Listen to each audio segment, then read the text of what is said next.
Last night, UNC lost to Pitt. They had a late lead. They fumbled it away. At times, it was hard to watch. That felt like some kind of a turning point, a bursting point, a breaking point.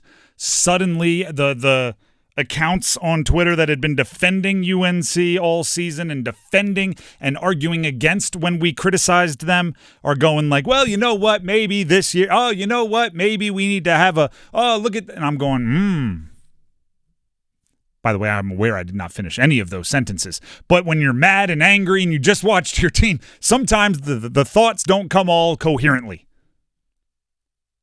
UNC just does not equal the sum of their talent this year. Losing to Pitt, who, by the way, came into the game, 4-4 in the ACC. Like, I call them upper middle class in the ACC. They weren't a dominant team by any stretch.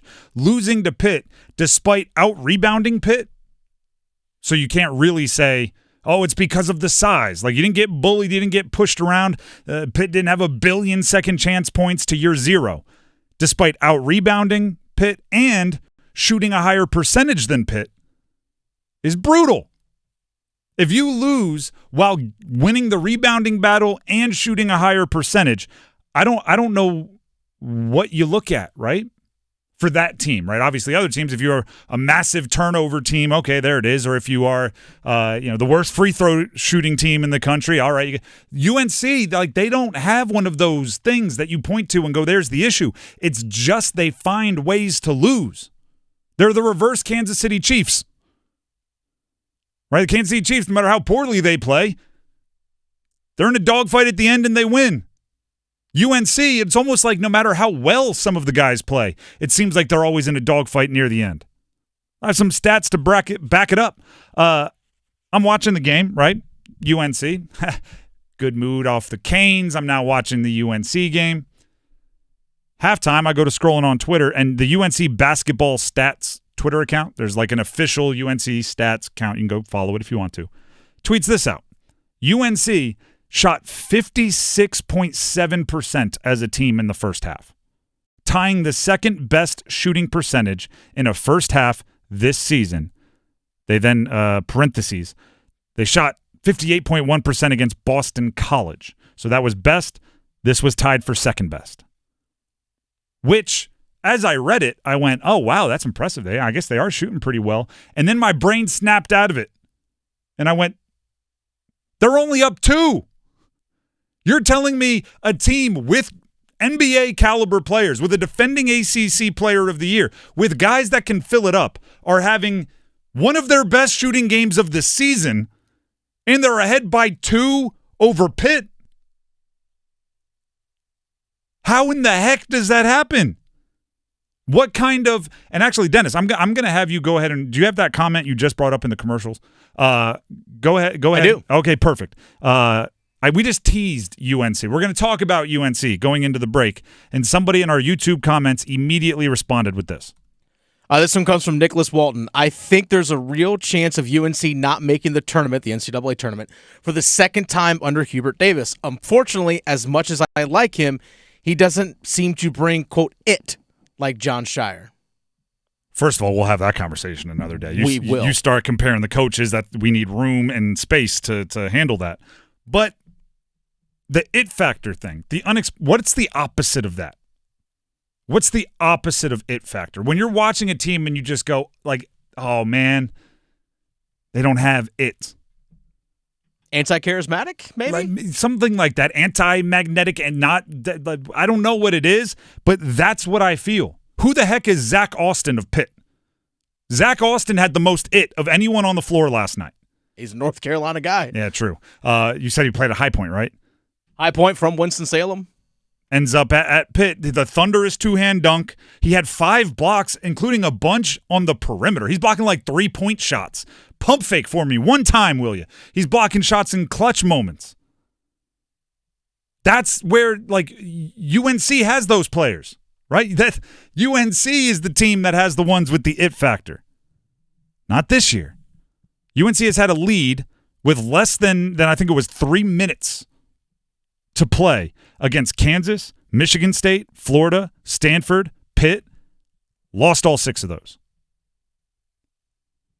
You squeak out just a couple of them, it's a completely different season. If you obviously Stanford and Pitt, if you win those, we're still just championing like the no bad losses. But if you squeak out a win or 2 against Kansas, Michigan State, Florida, which you were leading with just a handful of possessions left in the game, you squeak out 1 or 2 of those, we're sitting here talking about seeding. Instead, we're talking about probably not making the NCAA tournament unless you do something dramatic. That's, again, it's whatever the opposite of it is. Because I watched the team. Drake Powell, unbelievably athletic. The talent is there. Ian Jackson, unbelievably athletic. The talent is there. You know what RJ Davis is capable of in the right situation, in the right role. Seth Trimble, he can defend with the best of them. Elliot Cadeau, the size thing maybe is pointing out a little bit more this year, but he's still being effective. There have been some games where the team wasn't playing well, and Elliot Cadeau was the only one buoying them. Still can get into the paint as good as anybody, I feel like. And he dishes and he sets up. Like, with that, you should be better. You're not the sum of your talent right now. And inevitably, you're going to start having and hearing Hubert Davis conversations. 4 years, right? Now you are officially no longer playing with really 1 or 2 holdovers with Roy Williams recruits, right? This is your program, and it's a tough one. Don't forget, guys, he helped recruit too. True, also. But I always do this. Like, you don't commit. You are oftentimes recruited by the assistant coach.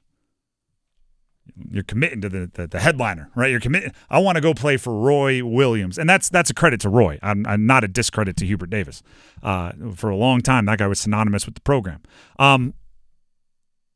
North Carolina, and these are all stats that you can grab. Some of them from UNC, some of them from Twitter, some of them found yourself.